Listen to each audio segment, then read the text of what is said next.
Welcome to Sunday Reflections. I hope you all had a good Halloween this past week, and you've got the cold and now the warm, and we'll just see how everything works today. And we got something else that's going to be something so significant for you to understand today, and it's about a potential foundation. And you'll have to figure out what that means. That's just kind of something you'll have to see in a minute. And during this period of time, you'll learn about a person who's sitting next to me right now, Tony Williams. How are you? Good to see you. Yeah, good to see you too. Yeah, I'm glad too, because I know that we've talked together and we had seen each other for a lot, but we never really had a very deep discussion about what we're about to do today. And I know how important it is to you and how much you've made it here. So we'll talk a little bit about it, and we'll understand that this is between Liverpool and St. Augustine. So we'll figure out it. If you know the Beatles, you know exactly where it started. So there we go. So right away today is about thanking all the people that have been supporting us right now, the DJ's Clam Shack of St. Augustine, and then the Shee family, and I'm so grateful for that, so that you can see and get the kind of words and people that you hear, and sometimes you enjoy them, sometimes you don't. It's okay. It's all for you. And the DJ's Clam Shack, as you may remember, I've talked about it several times, that they have the fresh seafood that is flavorful in the heart of the historic St. Augustine. And they're right there, and they're right off of Hippolyta Street, 21 Hippolyta Street, just across from where the parking lot is. And you'll see them as you're walking to Columbia or any of the other places. And it was an organization that started from that has the Northeast meeting to Key West with St. Augustine in between. So born in the Florida Keys and rooted in New England tradition. I'm sorry, daggum, I can't get going good this morning yet. So DJ serves up, as we have talked before, lobster rolls, fried clams, conch fritters, and much more, made with the fresh, highest quality ingredients that you'll ever do. They start every Tuesday through Sunday from 11 to 9. And it's the perfect spot to just walk around and stroll through the old streets of St. Augustine and taste one of the best seafood experiences in our country. So that's where they are with DJ, and we're appreciative of them being with us. And the Shee family are so much there. A lot of you know of them with the Tringali, where they have the barn, and people get there and they do all of these things. Well, we'd like to extend again today our heartfelt thanks to the Shee family, and one of the most generous and community-focused families in all of St. Johns County. And through the work of the Tringali Barn, it's a premier event and wedding venue, and the leadership is of Chris Shee. And I saw the other day that he had just received purchased one of the things of one of the great southern songs and southern people that did it, and you'll just have to ask him about that. And he continues to support and uplift our countless local causes. He's so active in that it's just amazing. And their commitment is to giving back. We always want to give back, because it's got to be a lasting impact. And we'll be talking about that today, Tony, about a lasting impact. And we'll do it. And we are truly grateful that what they do for our community. And we thank you, the Shee family, to make the St. Johns County even stronger. So thank you both, and DJs and the Shee family, for being with us. And now we'll just get into where we're at with Tony, and you'll be seeing a movie. Oh man, movies on Monday for Sunday, but it's only a 3.5 or 3 minute movie that you might find very interesting. So, Tony, I want to know a little bit more about you, and I'm sure that everybody that's here and listening and whatever, because I knew that you were from Liverpool, and I knew that you somehow started playing with a football that we call soccer. so not on many of us. Win for the Jags last night. That's right. The Jaguars weren't kicking the ball though, except that one guy who kicked it for 68 yards. Yeah, that was fantastic. That was a great ending last night. Yeah. So tell me how you got started and why you were born in Liverpool or somewhere nearby. You came to Liverpool. I knew that. So tell me about this and share that with all these folks. First of all, thanks for having me, Rick. It's a blessing to be here. I think God connects people for a reason, and we sit at the table, not by coincidence at Rotary. I think it's meant to be, and certainly my calling has been to use my passion of soccer to uplift those less fortunate than ourselves. So I grew up in Liverpool, where every kid's dream is to not be the Beals, but every kid's dream is to become a professional soccer player. Unfortunately, that wasn't part of God's plan for me. I wasn't good enough. So God connected me to my PE teacher, who changed my life. He walked up to me one day and said, "Tony, you're the school captain. I'm a rugby player. I can't play soccer. You can. If I can get you out of class, will you come and be a PE teacher with us today?" Wow. And that changed my life. Wow. I never had any direction. How old were you then? I was 16. 16. I was 16, and at the time, my youth soccer club, similar to St. Ancient City Soccer Club, it finished at 16. So I had nowhere to go. I wasn't good enough to be a professional. Wasn't going to play in college. And my club team said, "Hey, we've got an under-12 team. Why don't you be the coach? You're good with kids." So then I knew I wanted to be a coach. So I went to coaching school for a year, and then I got a job at Norwich City Football Club. So, well, tell them a little bit about that, because they don't know as much about things that you do in England. So tell them why those things are there, because we have, the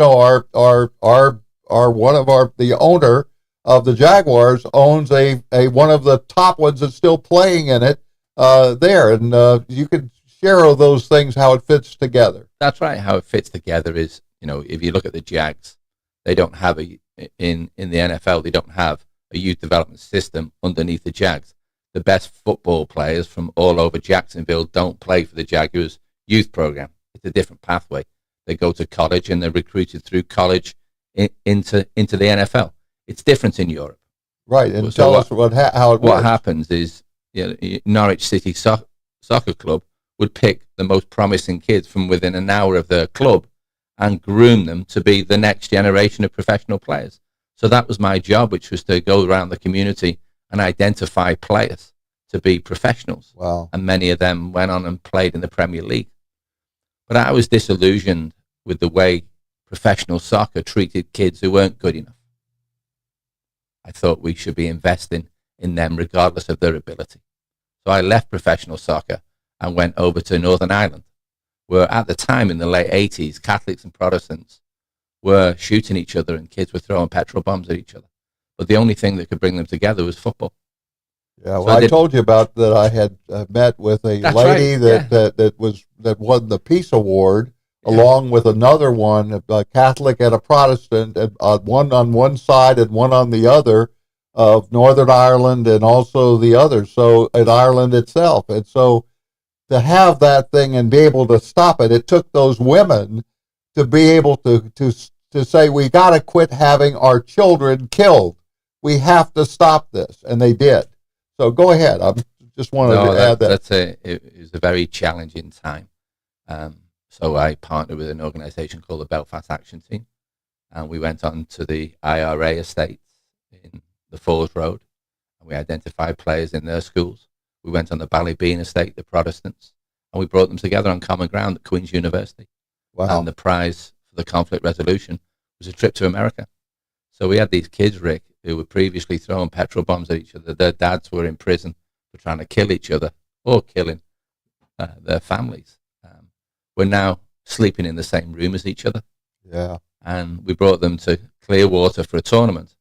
And the American family said, "Tony, what's going on here? Like, why are you talking to these kids about Gandhi and Mother Teresa and Mandela? And why are you giving them books?" I said, "This has got nothing to do with soccer. This is about using their passion of soccer to develop a life of leadership." So then there is conflict resolution through sport, and they develop respect and empathy for each other. And they said, "If you have any idea what's going on here, there's a soccer explosion." And I said, "No." He said, "But that philosophy of yours will go down very well here. If you ever want to come over here, there's a place for you here in Florida." And I never thought anything of it. Right. Yeah, Then you were in England. I was in England. I was happy. And then April the 13th, 1996, to be totally transparent, I was engaged to be married. We were like oil and water, and we split up, and I needed to get my head clear. So I came over. I never expected I was going to live the rest of my life here, but it was obviously in God's plan to connect the dots. And I came over April 13th, 1996, became a national scout for US soccer. My job was to find the most promising players from New York to DC. And then it become much more than soccer. It became, how can my life have a positive impact through sport?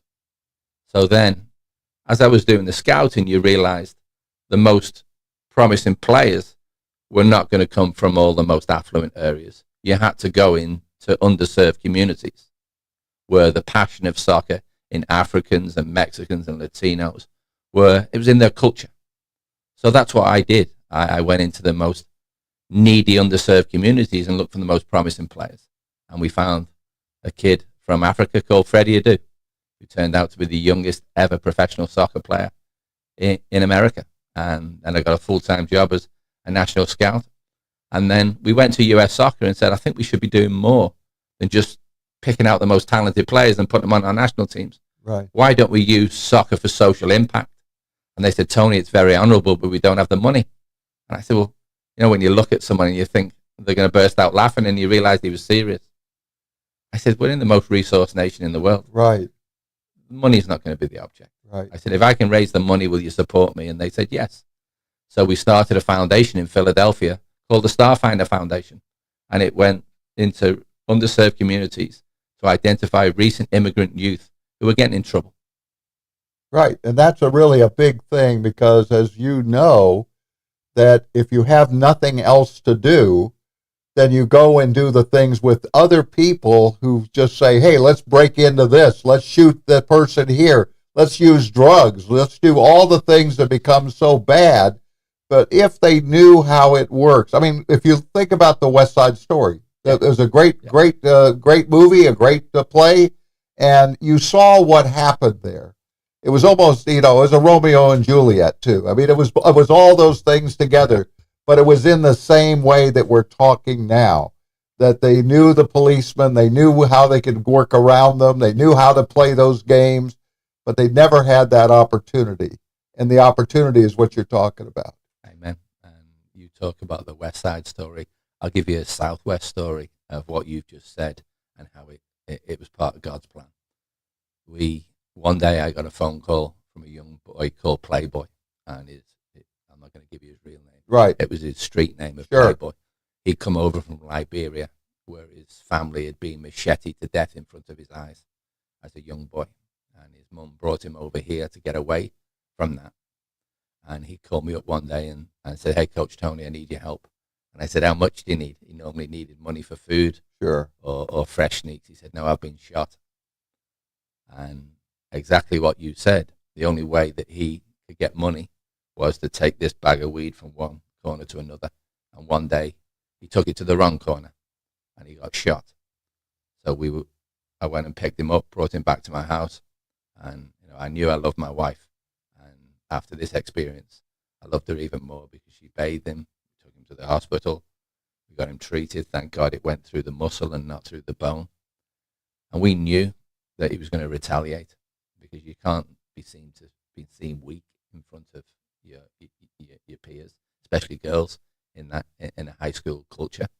So we had a shore house. We took him on holiday for us for the week, and at the end of the week, we were lying in bed, and Suzanne turned around to me and said, "What's going to happen now?"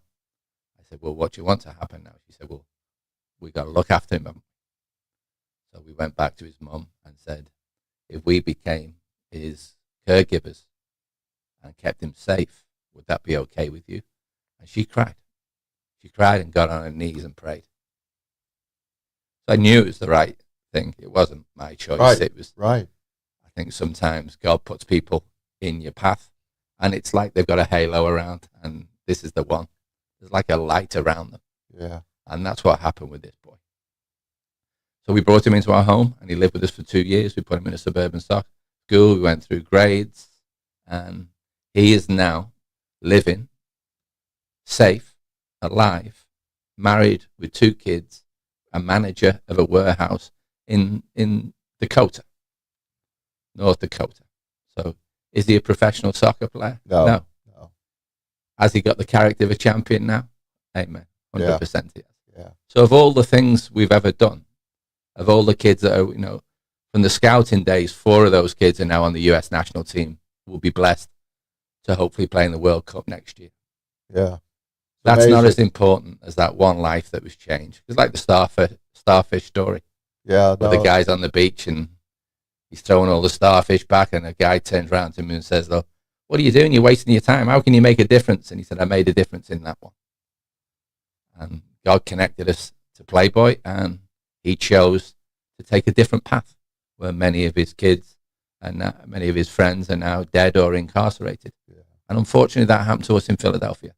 Yeah. Many of the kids didn't make it through and are either in jail for murder. Well, it's interesting. It's an interesting comment. We've had on this on our show. We had him here on Sunday Reflections, and his name is Jacob Atem, and he was one of the lost boys of Sudan, and he was 6 years old when they killed his mother and father, and his uncle was with them. They're very tall people. Jacob is not the same height as that, but from South Sudan. But he ended up being there, and his uncle, they shot him too in front of him. So when he finally came to the United States after he had to go for 2,000 miles walking, drinking your own urine for water, fighting against alligators and crocodiles and people dying, and 25,000 of them died going to a place in Kenya. And when they finally got there, people were taking all their food, et cetera, et cetera. Well, the Congress of the United States, both House and Senate together, Republicans and Democrats, allowed the people to send so many people here if they had a place to go. Well, he ended up going to Michigan, in Lansing, Michigan. You can imagine what it's like from South Sudan to Michigan. But here's where the point came in that is very similar to what you just said. When he went to school, he didn't know English. Okay, so when he went there and somebody starts making fun of him, he has to fight them. He has to fight them because he's been through all of those deaths. He saw how it worked, and he would not do it. And his mother said to him, his not stepmother, but his mother that they used for him to be there, that was so important to them and has always been. And she said, "No, you've created trouble, and it's not about fighting; it's about helping, and not doing that." And it changed his life. He then came on and did all those things, and you all can watch that. You can see it on YouTube. It's when it's on 904 now. You'll hear the rest of that story, but you'll understand why what you just said happens to everybody who's been fighting for guns and shooting down. And we know it's going to happen also in Gaza. We know it's going to happen. There's going to be people there ready to kill some other Jew, and the Jews are going to be willing to kill them. And it's just, we already saw that it broke already. It already broke. And so it's so hard. I mean, we cannot understand that we are a circle, and all of us are together in that circle. I've shared this before, and I just know that we're all together. And do you love yourself? Because if you don't love yourself, then God doesn't see the love that you see in Him. You don't ever see it. You don't see it. That's, I was blessed. I don't know whether you remember, but when you brought the gentleman to Rotary, Jacob. I had the pleasure of meeting Jacob. And I could relate to what he said that day, because when Starfinder started to get successful in shaping and transforming the lives of at-risk youth by leveraging their passion for soccer, that full circle, you needed something to bring them together. Right. And what brought them together was soccer. And it was the same in Northern Ireland, it was the same in Philadelphia, and it's the same here in St. Augustine. But Starfinder, we were chosen as one of 80 organizations around the world that was a best practice organization for social impact through soccer. So I had the blessing of traveling to 40 countries around the world, and you learned of horrific situations where in Uganda, one of the organizations begged with the warlords for the lives of young people, because the young people would be put on the front lines with machetes, and then the elders would come in behind them when they were tired. And then, so that's what they did, is they said, this kid you can get money from being the agent of this kid, because he's going to be a professional player. And they leveraged the power of soccer to save their lives. Wow. Another guy said, well, I go in Cambodia because of the civil war. There was left landmines that nobody knew about. So innocent kids were playing soccer, and their limbs were being blown off by unidentified landmines.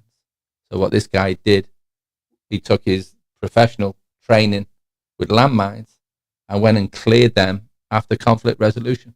Wow. After conflict, so it saved kids' lives. It really put things in perspective that your challenges are other people's dreams. And there is hope out there, but you've got to show kids a different way than what's happening in their neighborhood, because that peer pressure is so strong, right? Whether it's in Gaza, whether it's in Uganda, or whether it's in West Augustine, right? You've got to show kids that there's a better way out. Well, tell me this: at some point in time, you left all of those places. Clearwater and all those, and you came to St. Augustine. Well, how did that happen? That happened from Philadelphia. That's where my wife Suzanne is from, South Jersey, close to Philadelphia suburbs, and her family vacationed, and we vacationed with them about 15 years ago in St. Augustine, and we loved it. But I never realized it was part of God's plan that he'd put us here. But I guess he was sending a message, and I didn't listen. So I tried to go back to Philadelphia for a few years, and he said, hey, Tom, that's where I need you to be. So what happened was Suzanne's dad was 91, and he was shoveling snow in Jersey. Yeah. I said, Gene, come on, go and get some sun on your back. So Suzanne's two sisters are retired school teachers, have both moved down here. Okay. And loved it. In St. John's County? Yeah, on the beach. Okay. At St. Augustine Beach. So we brought her mum and dad down here. And 6 months later, he got diagnosed with dementia. Wow. So we came down to spend we didn't know how long, and he lasted 6 months. Right. And then we were here, and we had a 93-year-old mother-in-law. There was no way we were going to leave her. Right. So Suzanne became her caregiver for 2 years. And that's how I got involved in Ancient City Soccer Club. And our original plan is we'd come down and look after Suzanne's mum. We'd travel around Florida and find our dream location. And we just looked at each other one day on Crescent Beach and said, we found it. That's it. Just sitting at Colonial Oak, listening to music. Yeah. And we just thought, this is a beautiful community that we'd love to be part of. So Suzanne she'd always asked me, like, why don't you get health insurance, Tony? And I said, I'm fit and well. We'll invest that money. We don't need it. Yeah. And she said, come on, you're 55 now. You need it. Yeah. So we went to Mark Bailey's office. And that's where everybody said, if you want health insurance, go and see Mark Bailey. Right. And that was another one where the big fellas just connected the dots. I'm convinced of it. Yeah. Because there was a guy sitting there in board shorts. I didn't know who he was, and it was Mark. Yeah. He said, hey, where's that accent from? I said, I'm from Liverpool. He said, what are you doing here? Right. I said, I'm a soccer guy, but I want my life to have a positive impact on this community. And he said, we need to talk. So that was great. We went for lunch, and I explained the background. Yeah. Well, he's been on here too with Greg White and stuff from West King. And Greg's coming to the program this afternoon. Oh, okay, well that's great. Yeah. So I asked Mark if there's one place that we could use soccer, right, as part of God's plan. Where would it be? And he said, go to West Augustine and go to Webster School. Yeah. So we started 13 months ago. I'll tell Greg I said hello to I will do this afternoon. Yeah. So we started. I became involved in Ancient City Soccer Club, and Micah Kluge, great family, and Micah and I have become close friends. And we said, let's create this model called the club and community model. So it's where you pick a community of need, and you mobilize the resources of the local club to feed the needs of the local community. Sure. and then you partner with Flagler College to bring their players in. And so Flagler College is very active with you. Incredible. So we founded the Potential Foundation. Okay, that's what I wanted to go to next. Yeah, because you're wearing it right now, and I've seen that as well. And tell me about that. I think it's God's calling. I think every time I go to work in a business, or every time I go work in an organization that's not about using soccer to uplift the lives of underserved youth, it doesn't work out. Right. So I'm convinced this is my calling. So I prayed about it and listened, and we created the Potential Foundation.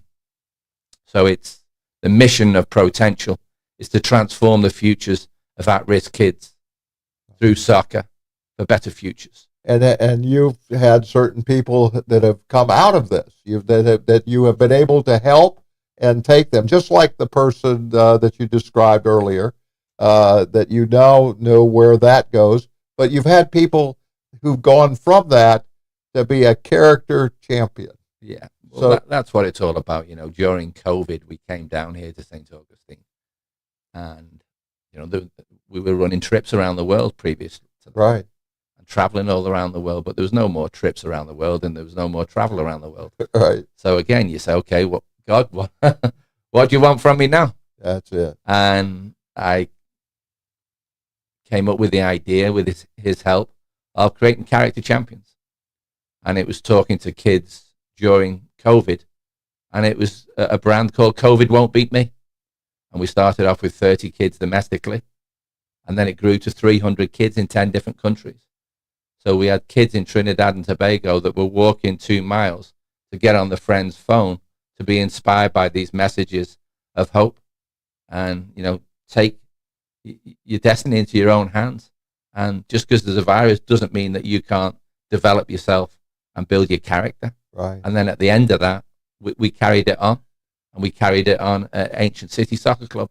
Right. And then Micah and I partnered, and now the Potential Foundation takes that character champions as the core message for young children in West Augustine. So how we do that is we partnered with Webster School, and we run a 2-day-a-week learning through soccer after school program called Passport to Prosperity.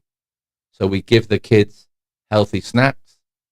We give them a Reading Stars program, because 2/3 of children who are not reading on grade level by the end of 4th grade are either incarcerated or on welfare. Wow. So that was haunting statistic to me. Wow. So we came home and I said, Suzanne, we got to do something about this. So we went on Amazon and we bought the kids all books to read about their heroes like Messi and Ronaldo and Mo Salah, Kylian Mbappe, Mia Hammond, Michelle Akers, on the adversity that they had to overcome. Right. They had to show the character of a champion to be the champion. That's right. So that was the message. So we took those books, we partnered with Flagler and created a Reading Stars program. So if the kids read, how many minutes do you read today? Did you read today? And we put that in a league. Wow. So all the kids go into a league table, and you reward the most improved readers. And then they would go to Flagler soccer games. They would go to Orlando Magic. That would give them the opportunity. Yeah, it gives them a field trip and a pathway. Right. Yeah. So you're leveraging the passion of soccer to improve their reading. But then you put them on the field and they're not behaving. Right. So then we partner with Nanji at Epic Behavioral Health. So now we've got Flagler soccer guys as soccer coaches, and we've got Epic Behavioral Health coaches. So whenever the kids have a meltdown, you can help them understand their emotions and control their emotions and give them coping skills. Yeah. So not just on the soccer field, Rick, but it's what happens when there's a conflict in the neighborhood. Right. What happens to conflict in school? You can give them those conflict resolution skills. Yeah, they become teams too. They work as teams. Amen. Instead of just themselves. Exactly. So the more you can become a team, the more you're able to do that. And the team with God is the most important team you could ever be in. Amen. So I'm going to, I wasn't going to do this early. I told you I didn't know when it was going to happen, but I did a poem that is there that I thought might be interesting as well, because it's a poem about becoming a character champion. Do you know just a somebody who has never been given a life worth living? Because they had no opportunity. These words can be said in any countries that have never been given a character champion, because no one ever told them now. If you learn to play soccer, that is football, to so many others, then you know a single person cannot win without a team and knowing who you are with God. If you were born in a country, city, or town, or by a midwife, or nothing at all, and were never given a chance, you can learn how to be a character champion that will make you the person God created. As you look across the aisle, riding a bus or walking where you had to go, in that place full of people just sitting around with no hope, what was or are your plans to be a character champion? Did you ever pray and ask God to show you the way? Well, there is a way for you to see the opportunity that you've been missing.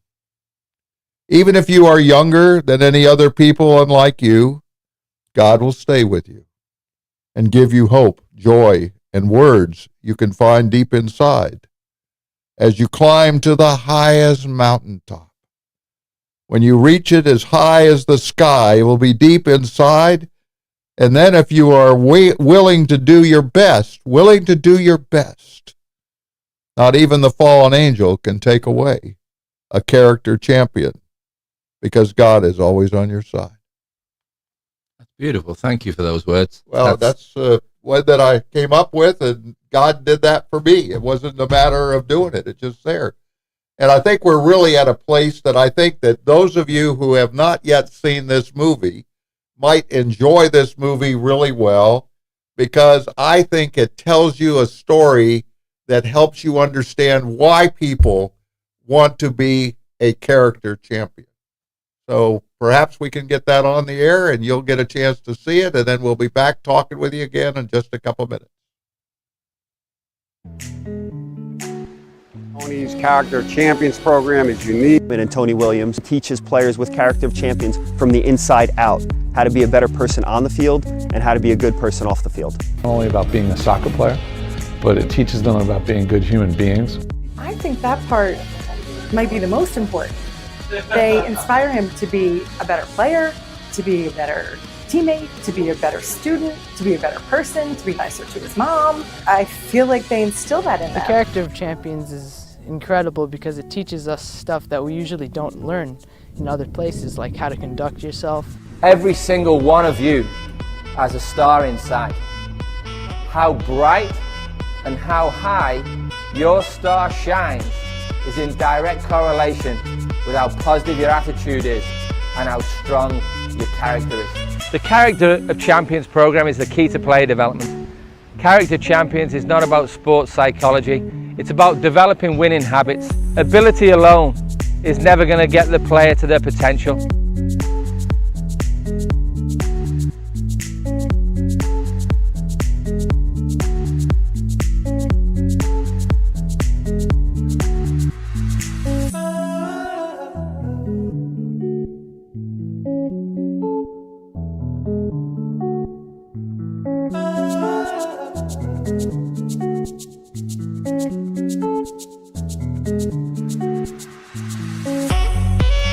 Starting point to success is positive thinking, to believe that you can. This team is any representation of what you can be when you do that.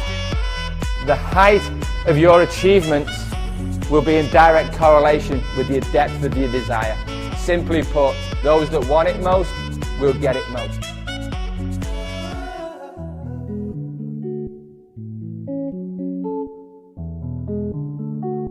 In my mind, I'm always the best. I don't care what the people are thinking. One, she says, you are from today, you are going to be Nelson. The land of the free and the home of the brave, and I believe it should be just that with all people. I never feared about my skills, because I put in the work.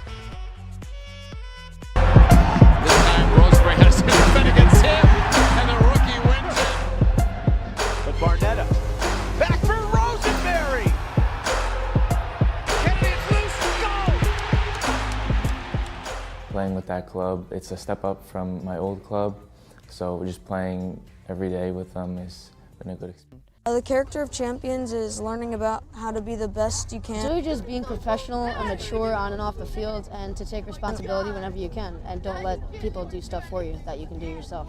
It has been such an unbelievable experience to see the leadership and the way the coaches teach the kids about character. We're hoping the values that they learn through this program will lay a foundation for a better future. So regardless of how high the soccer ladder they climb, we're inspiring them to go on and become leaders in their own life.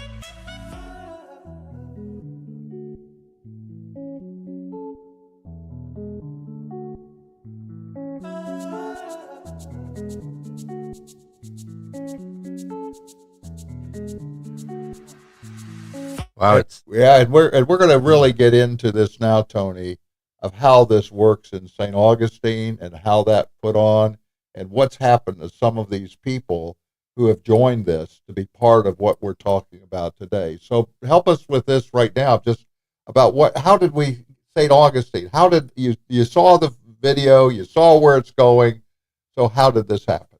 Yeah, first of all, it's really inspiring to see that video again. It's been a while since I watched that, and some of the boys on there, like James Sands, was an average player who never missed the Character Champions session and ends up in the World Cup team. So that power of that Christian value system consistently, you just can't underestimate the power of developing someone's character to reach their potential.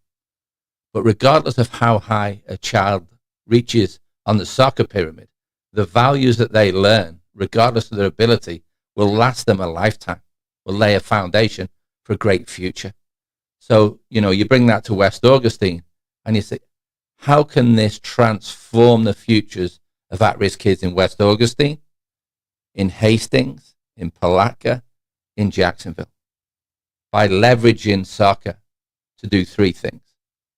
For them, develop them as people, as players, and as students. And it starts with striving for academic excellence. So we run a program called the Reading Stars program. And if the kids read, they can play for the school team. If they don't read, they're not available to play. They love playing at Gamble Rogers every Friday night.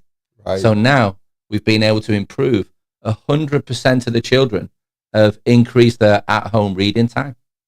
Because they want to play. Because they want to play. Yeah. So you leverage that power of play to increase their academics. Because if you turn a child's reading around, the economic impact to St. Johns County is between $500,000 and $1.25 million a child. Wow. Because if you think about it, the incarceration, the welfare, the added tax revenue, all in all, the minimum of $500,000. If counties and states invest in passion leverage programs, they can save money by investing in literacy initiatives, which I didn't know until I was connected. You want to do them together. Yeah, you want to do them together. Yeah, because that's part of it. Yeah. So that's the first piece. The second bit is developing the character of a champion. So the decisions children make on the field could cost them the game. Unfortunately, in underserved communities with at-risk kids, the decisions they make, Rick, could cost them their life or somebody else's life. Yeah. So to me, it's much more important. The next video that gets played isn't just putting kids on the World Cup team. It's stories of kids who have changed their life by making better decisions because of these programs. Right. So if one young girl resists an unwanted teenage pregnancy, that could transform their life. If one kid has the strength of character to say no to the drug dealer and say yes to education through soccer, you can't put a price on that. Right. It breaks generational poverty. Yeah. Just one child. So the decisions they make, the ability to resist peer pressure is massive. And the third one is their mental health. It's them overcoming the fact that they can't control their emotion. So as you said before, their first instinct is to Fight. lift their fists To and fight. Yeah. And we've got to train them to have the strength of character not to. And one example, you know, you asked me of kids that this is impacting today, right, in West Augustine. So there's a young boy who came into our program, and I can't mention the name because of we don't need legal to know the reasons. name. But he used to run away from school, and he was brought into Webster School, into the fantastic work that's going on. If you've never been to Webster School, Yeah. what a wonderful environment. And they run a special needs program there called MKY. Kids that need behavior programs are put with behavior specialists inside the classroom and out there. Amazing work. So this one kid was referred to us and said, Tony, this kid's a fighter, and he needs a sense of belonging. He's never played soccer before. It doesn't matter. So we poured love into the kid. We trained, and he became good at it. So he wanted to become on the Wolverines team. Right. And he would go to gamble every Friday night. Right. And one day, he was jumped in school. 3 kids that were jealous of the opportunities. Like, he has. part of your prayer was opportunity. Right. Some kids in the neighborhood were jealous of the opportunity that this boy was getting, and they jumped him. And normally he would fight back, and he didn't. And the school resource officer, once he calmed him down, said, what happened? Why didn't you fight back? And he said, Coach Tony won't select me on Friday if I retaliate, and I want to go to the field trip Right. to Orlando. And I've seen a lot over the last 35 years, Rick, but that made me cry. I can see it. That made me cry, and I was like, wow. Yeah, well, that's Our that- program is that's what it's working. important. That's the importance of it. Yeah, it's the importance of it. It's you know, it's interesting that last Rotary, Jerry Wilson was there talking about as it Music. relates to music. Yeah. So music can bring together too, along with what you're doing with sports. Sports and music can bring people together that were never able to do it themselves because they never understood how it matched together. Those are the real. That's why we have the best music here in St. Augustine. We do. Oh, And it allows I love it. other people to see it, and to see it whether you're at Fort Mose in February or whether you're in some other places or the Ponte Vedra Concert Hall or the amphitheater. You get to understand it, and there's so many people there that if they didn't have that music, I don't know what they'd be doing. I don't know what they'd be doing. We're Well, so blessed. I'll tell you what this young man's doing now. He is now moved on to middle school, and he comes back to Webster School as an emotional control coach to the younger kids. Wow. So we've positioned him as a leader to others in the same way as my PE teacher give me that sense of pride. He's a He's a leader. champion. He's a character champion. But the best way for him to learn is to teach. That's right. So, you know, you prayed to give kids hope. Right. Well, put them in positions of leadership. That's right. And they feel like peacocks. That's right. But then they need money. It's all well and good. The reason Playboy took that weed from Juan, because he wanted to feed his family. Sure. He didn't do it in a Sure. position. Good. He said, I didn't He want to needed be. it. I didn't want to be a criminal. He didn't want to Right. be a criminal. He wanted to feed his family, and he saw that's the was way the that he to could do it. It was Yeah. wrong, obviously, Yeah. but that Yeah. was his motive, was to put food on the table for his family, Yeah. because there was no dad there. Well, and we talk about it right now, where the whole government is shut down, and now the stamps, the food stamps and stuff are not available. And unless they can work this out soon, then there's going to be more people that are going to be looking another way to find the money for the food. And that's what'll happen. And crime will now crime- we'll see how many policemen are going to get shot at and hurt for something that should never have happened. Well, that was another answer to prayer. You know, my prayer every morning is the prayer of Jabez. Right. Bless me indeed and enlarge my territory. And to me, it's enlarging my territory is God connect me to kids who need the support of the Potential Foundation. Right.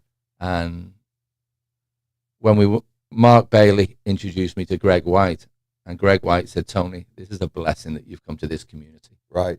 But there's families in our community who don't have the means to have transportation to pick the kids up from the schools. So is there any way that you can go into Oyster Creek projects and develop a program there? So we developed a program with Pastor Britton, who runs the food bank. Sure. And it's going to, those families go to his church to fed. And, the food banks are going to be like Epic as well. They're going to be under so much pressure if this goes through. And you're absolutely right. What's going to happen is, in all likelihood, they're going to look for other means to put food on the table. That's right. That are not honorable. That's right. That are not honorable, unfortunately. Well, that's so where it's going to be a problem. Yeah, we forget.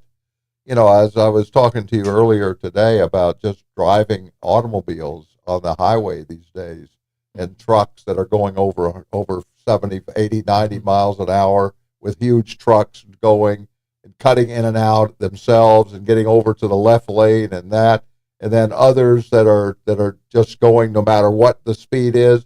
They have to go much faster than the speed. They have to get there 1 second quicker. And most of the time I see most of them there at the red light the same time when I get there. And they're just ahead of me, but they're still stopping just like I had to stop. And but some of them even will run through this. And so, this is our life. Where are we in relationship to God? That's really where the real question is. If you could just get to that place as to where are you in your relationship with God? And you have that choice. It's not some choice that you have to be thinking about. It's not some choice that you even have to worry about. It's not even a choice you have to make. But you know what? If you make the right choice with God, he will never leave you. And that's the way he always feels. He never wants to leave you. But that's up to you. That's not up to him, because he's opened the door. You just have to knock and come in. That's it. So I think I've come to the realization that how can our lives make the biggest impact? And it's through serving those less fortunate than ourselves. I've chosen to do it through my passion. And regardless of how high a kid raises on soccer, it's inconsequential compared to if you can make them the heroes of their own story, and they can be positive community leaders of the future. And that's the vision that I think God's put in front of me, is why can't you take the 6-year-old kid in West Augustine and bring them all the way through your program, put them through St. John's River, put them through Flagler, and they come out in 15 years and be the community impact officer for the Potential Foundation. I don't think my life's going to make a huge difference by putting kids on the national teams anymore. To me, it's much more important is to try and shape the future community leaders through the sport. And I think when we all get upstairs and we knock on the door, I'm not going to get a well played for winning state championships. I'm going to get a well played for listening and being aware of who and what God sent you and seeing that opportunity and moving in that direction. And I honestly believe that. The more I get, the older I get, the more I become stronger in my faith. I think you've got to follow your faith and you've got to keep the faith. That's right. And I don't believe that I'm here by coincidence. I don't believe these kids and these people are being put in. I don't think we're together by coincidence. I think it's all part of a bigger plan that we've got to listen to and we've got to look out for and be ready for. What happens is that God opens the door. And you can go through it or not. That's your choice. But once you go through it, you see the light. And the light is always there. That light is so perfect that no darkness could ever come in.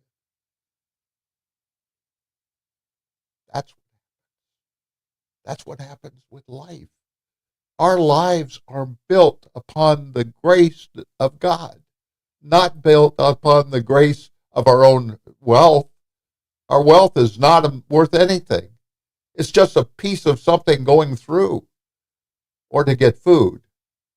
But you know what? I remember all those stories when Jesus just had those 5 loaves of bread and just those 5 fishes, and everybody had so much food that they had leftovers. And that's who we are with God, because he takes care of us no matter what we think or where we're going, as long as we understand that truth will always let us be free. The truth will give us freedom. And that's where it is with God. And I realized that I had a silly story this weekend that I was going to tell. I've talked to one person about it, but it's one that reminded me. Back when my son, who's the mayor of St. Augustine Beach, and we had gone overseas, and we were in Hong Kong. I had a meeting there, and I had to be part of that. And he was just 9 at the time. And I remember as we went into a place across the water from Hong Kong across to the other side, that you could take the ferry across to that he had received some money that was extra than what he should have received. And his first comment was this: "Well, aren't you going to thank me?" And the lady at the cashier says this to him. She says, "If you ever do something that you shouldn't, that you are definitely helping to do, not what you should do, then I will thank you. But otherwise you were taking my money." And so I understood that. Well, fast forward. So here I was with a case at Walmart where I had an item that was so bad it was broken when it came in. And I'd been trying to get either fixed, not fixed new, but fixed with a replacement, and that couldn't happen. And so it was a third party, et cetera, et cetera. And I finally got through after certain things. I sent videos to the third party, showing them how it was broken, et cetera, et cetera, et cetera. And I finally did this on Saturday, and they finally said, "Okay, we're going to pay you." Well, they gave me a number that they paid me, and I thought, that's more than I was expecting, because I thought mine was the small thing and not the large thing that I had also bought at the same time. And the large thing it was fine. And so I said, well, I just get that extra money. Wow, that's pretty cool. And then God caught me. He said, "You really want to take that money?"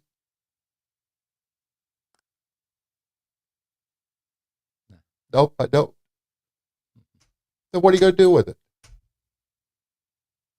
Call him back. It took me a half hour to get through a person there to let me pay, to get less than the money that they were about to send me. And then I realized it. A neighbor across the street. I was carrying this big thing downstairs through where I live and outside, and it's heavy, real heavy. He comes over. "Can I help you?" I went through the door of light. And so that's what happens. That's what happens in your relationship to God. These small things tell you where you're going. They don't just listen. You see them.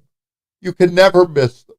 Because where are you in Kyiv right now? Where are you in Gaza? Where are you in Israel? Where are you in all these bad things that have happened? Why?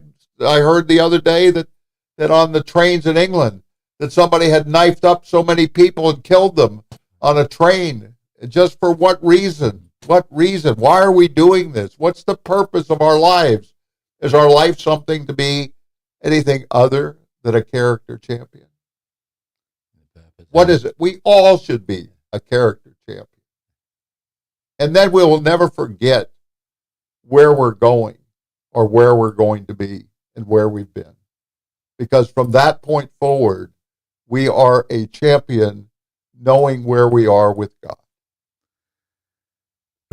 Beautiful words, Rick. And I think this community just embodies that. And that's what I'm blessed and thankful for, is to be part of this St. Augustine community, which is a special place. Right. Full of faith. We're blessed. Full of love.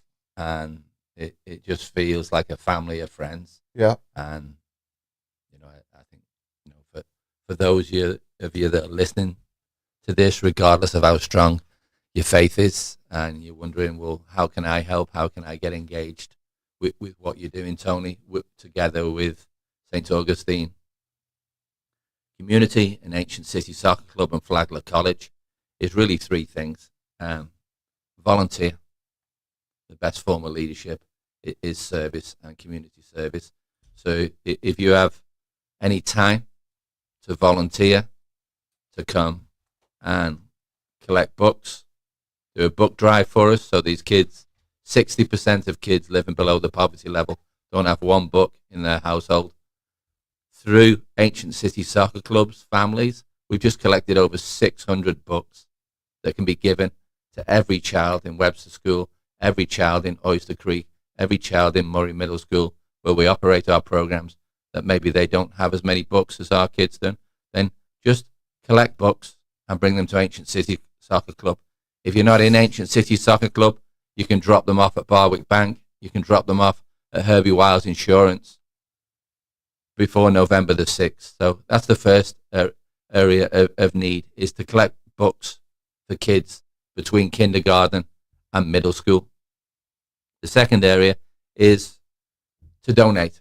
If you want to donate to sponsor children less fortunate than our own, to give them opportunities to lead and learn through soccer, then you can go to www.potential.org and click on donate and give what you can. This community has been so generous, which has enabled us last September to start with 18 kids, and now we have 108 children that we're serving through the Potential Foundation's Learning and Leadership Through Soccer program.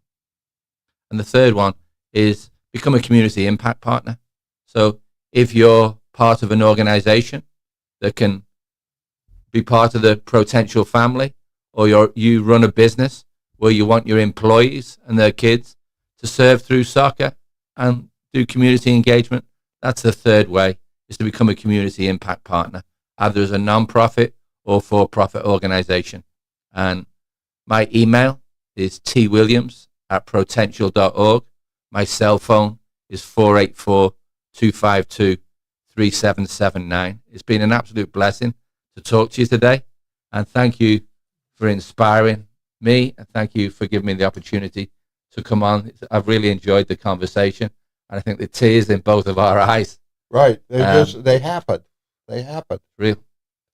So here's the way I want to end this story. You've heard a lot about it with Tony and where he's going, and how you too can be a true champion, a character champion of all places. And we thank you for being on this show today, and we hope that next time that you'll enjoy what we're doing, and God bless you. Have a great day.